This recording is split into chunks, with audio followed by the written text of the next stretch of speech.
Hello everybody and welcome back to another episode of Mostly From Scratch. I am your host Mr. Munchies, and today I've got my white apron on. So you know what that means, right? That's right, the black one's dirty. So today I'm going to show you how to make a real kind of easy, quick dessert. You can call it an apple turnover, you can call it an apple strudel, call it what you want, but it's basically an apple puff pastry.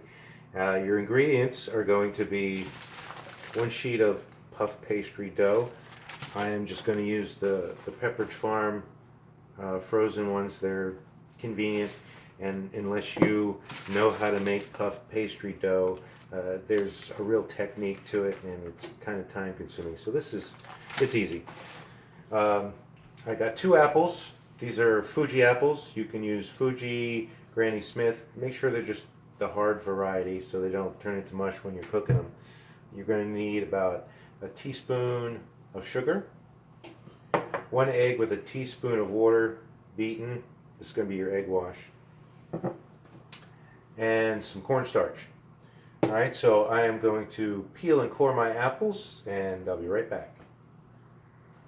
Okay, so I got my apples cored and peeled, and for this I'm going to be using my mandolin slicer.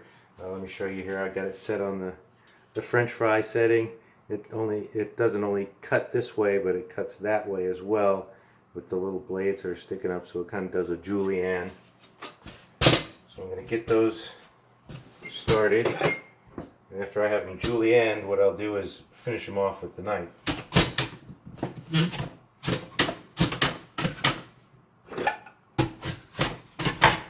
Wow, what a mess this is making, huh? Okay, I'm not too happy with these apples. Yeah, these apples aren't that great. Look at that. Well, I've got to use what I got, okay? So,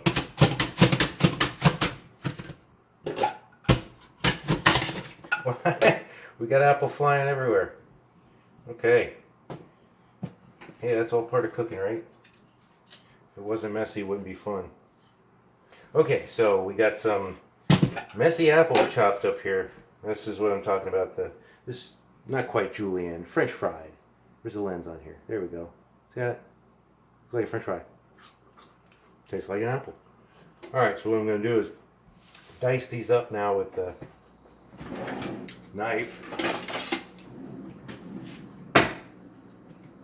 Get these chunks out of the way here. Try to do this kind of quick. So it doesn't have to be precise, just and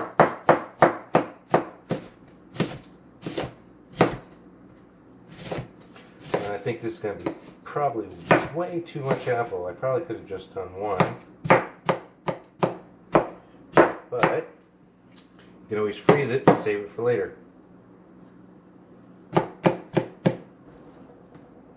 Okay, now we're going to transfer them into a bowl. Some of them I'll put aside and freeze. Get this long one out of here. Get that long one out of there. Alright, that's going to be about, it's about 1.5 cups total that you're going to use for the 1 shell. Alright, let me get this cleaned up here. The apple flying everywhere. Alright, these I'm going to put in a Ziploc bag and save them for the next one. Just move those to the side or in front of me. Take your teaspoon sugar, cover the apples with it.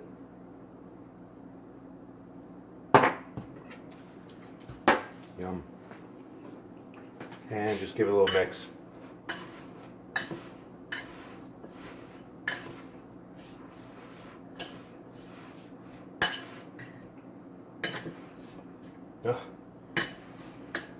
Okay, apples have sugar on them. Now we're going to let them set for about 5 minutes.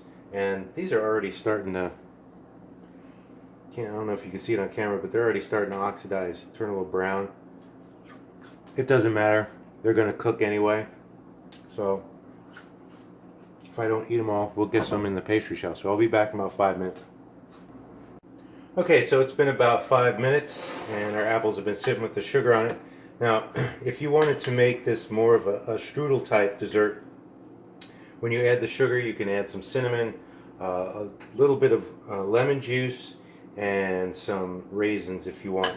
But right now, what I'm going to do is add a little bit of cornstarch to the apples. Not a specific measurement. What you want to do is coat the apples with the cornstarch. Dry them out a little bit because they're starting to get juicy.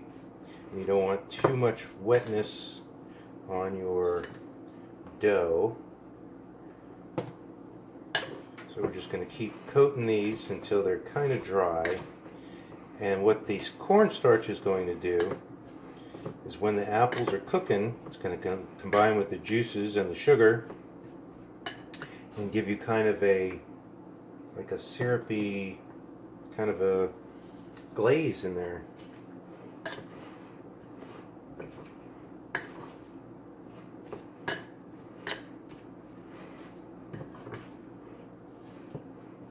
Alright, I think that's just about enough right there. See that? Still a little bit wet, but not as dripping as they were before.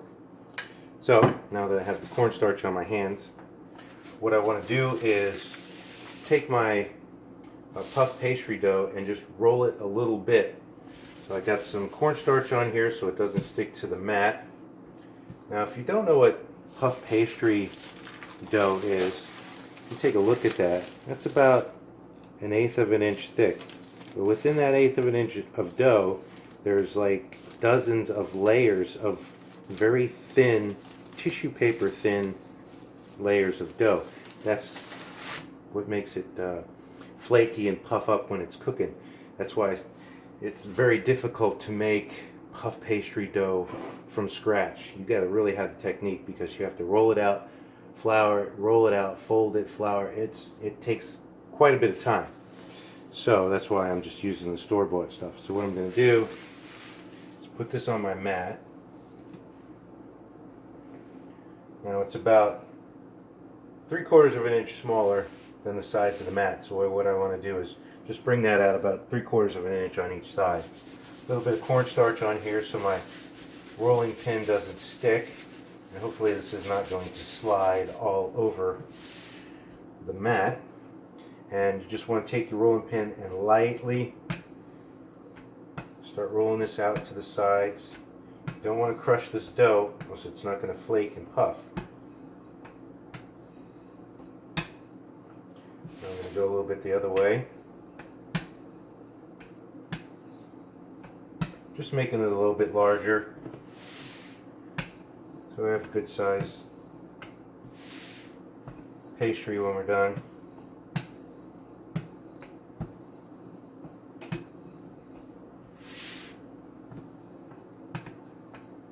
Corners out there.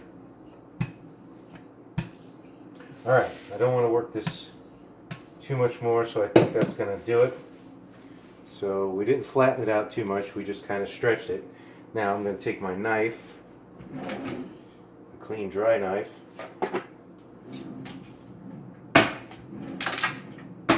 and split this in half.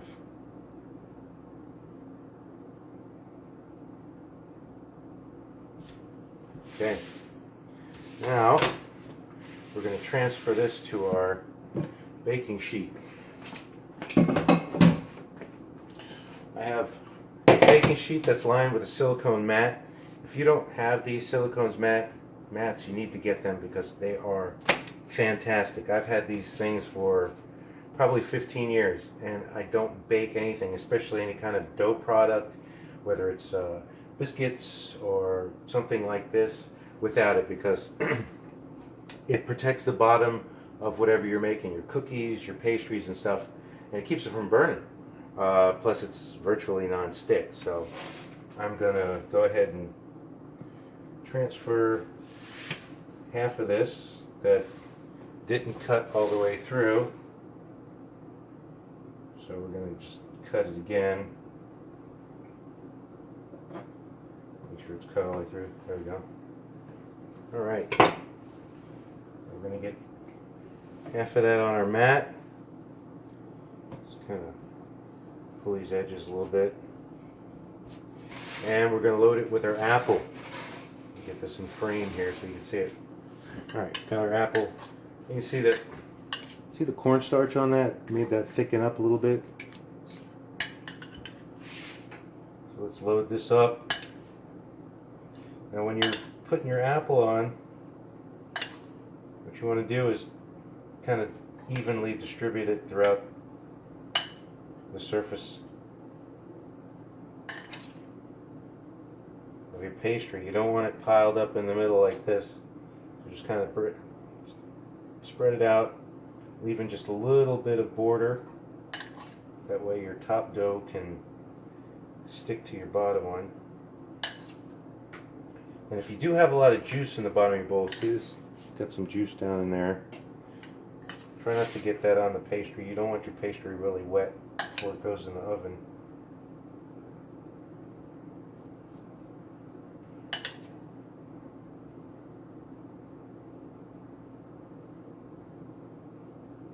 Alright, I think that's quite enough apple right there. Get it spread out a little bit, flatten it down. I still got some left over, so that's going to go in the freezer for the next one too. Okay, next step is the egg wash. Got some egg wash here. Like I said, a beaten egg with about a teaspoon of water in it. What you want to do is take that and just go around the edge. Get it nice and wet with the egg wash. Make sure you got no apple in your border there.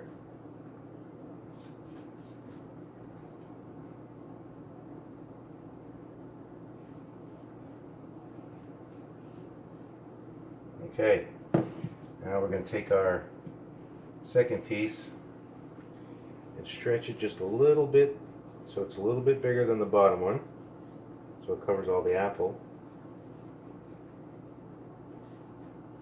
And this stuff is kind of delicate. You want to work with it kind of cool, a little bit cooler than room temperature, because it is fragile and you can tear it very easily.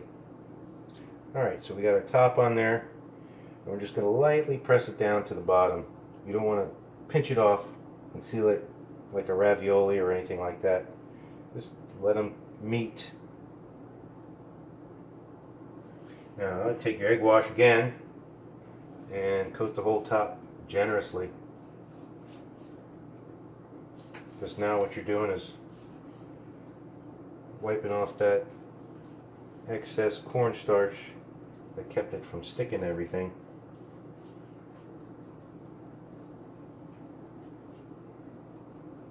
Now at this point, if you want, you can sprinkle it with some sugar and cinnamon.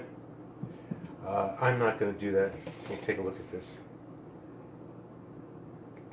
See how nice and shiny that is? I'm not going to put any sugar on top because I'm going to make a glaze for it when it's done.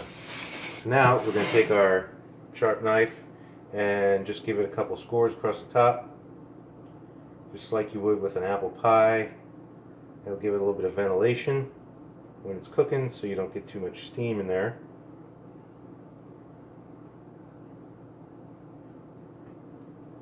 A little bit deeper, make that one a little bit longer.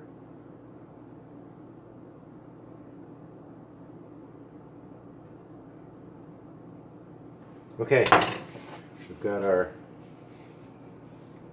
vents cut in there.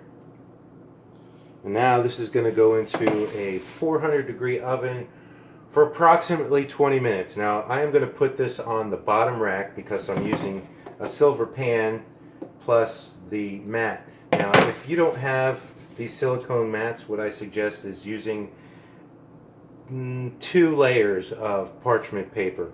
The parchment paper is probably going to start to turn because of the 400-degree heat. It'll brown, but it's better than wax paper because you don't want your stuff getting all waxy.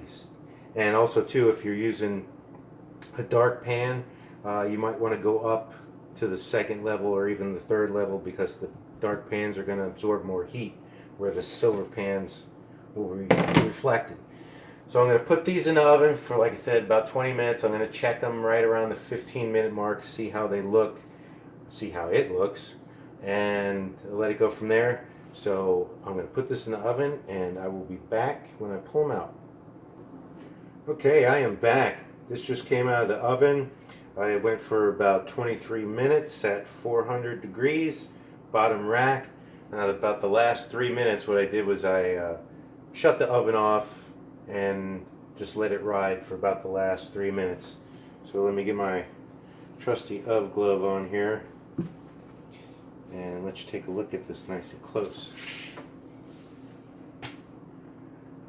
Isn't that nice? Look at that. Golden brown. Look how well it puffed up. This side puffed up even a little bit more. And you can almost see the layers in there.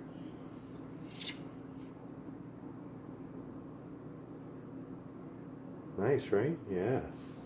Okay, so now, because I'm going to glaze mine, I didn't sugar it, so let me show you how I'm going to make my glaze for it. I've got, that's a little over a half cup of powdered sugar. I'm going to use some vanilla flavored creamer and a little bit of milk and a spoon to mix it. So I like the vanilla creamer because it's got that strong vanilla taste, so I don't have to use vanilla extract. So I'm going to use just a little bit of this just to get that sugar melted down a little bit.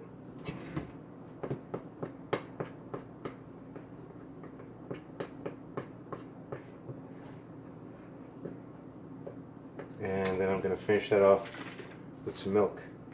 Now, I kind of discovered using the creamer, if you watched my 2-ingredient biscuit video, I made some of those biscuits with that creamer and it came out kind of unique. I still haven't figured out what to do with those yet, but I liked the flavor. So I tried this in the glaze and it comes out really nice. And I figure if you're doing something for the holidays, say for instance making a spice cake or something like that, and you want to put a glaze on it, you know, they've got those different flavored creamers, everything from peppermint to pumpkin spice, you know. So if you're doing like a spice cake, you can use that pumpkin creamer, donuts, stuff like that, anything you put a glaze on. So, you know, experiment. Alright, so we have our glaze. That's all done. Just a simple glaze, just like you get on a Krispy Kreme donut. Mix it up, make sure there's no lumps in there. And we're going to put it over pastry while it's still warm, so it kind of soaks in a little bit. And we're just going to spoon that over top. Now I like mine kind of sweet, so I'm going to use a lot.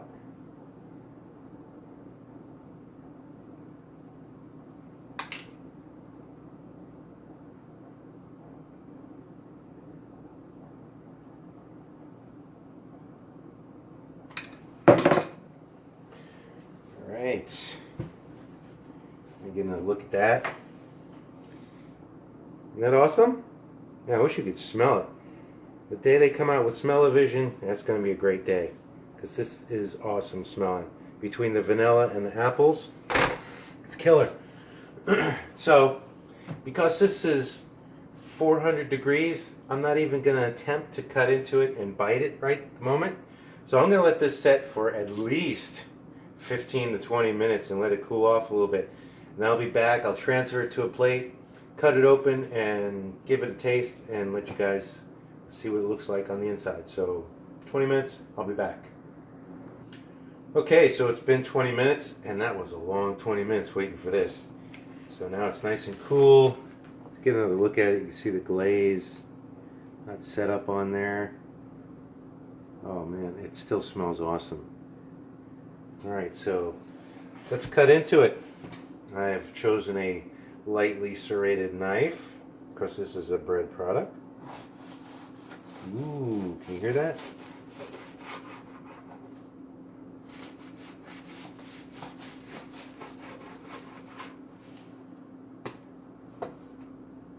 Alright, very, very delicate. See the layers of that dough? See the apples in there? And the cornstarch, like I said, made a little bit of a syrupy kind of gel. Bottom's nice golden brown. Alright, so let's take a bite.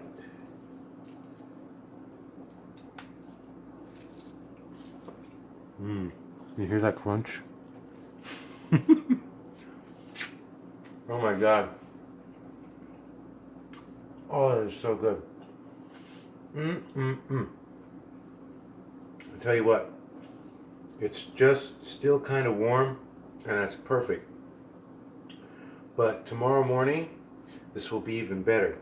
What you can do is take some wax paper, wrap it up, don't put it in the refrigerator, leave it sitting on the counter. It's cooked, so it's going to be fine. And tomorrow morning, with your cup of coffee or tea or whatever you have in the morning, and a slice of this, oh my god, it'll be the best day of your life.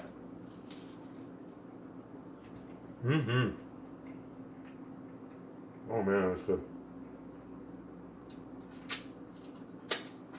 good. Finger licking good. Okay, so that is your apple pastry. Like I said, if you want to turn it into more of a strudel, you can add some other ingredients to it. Be a little more strudely. 400 degrees for about 20 to 23 minutes, depending on your oven, and you're good to go. So, if you are watching this on Facebook, do me a favor and share it with everybody on your contact list. If you're watching this on YouTube, don't forget to subscribe so you see more of my stuff coming up. And check out my my whole channel. It's got all my recipes on it. And on YouTube as well. Please share it with everybody. That means a lot to me.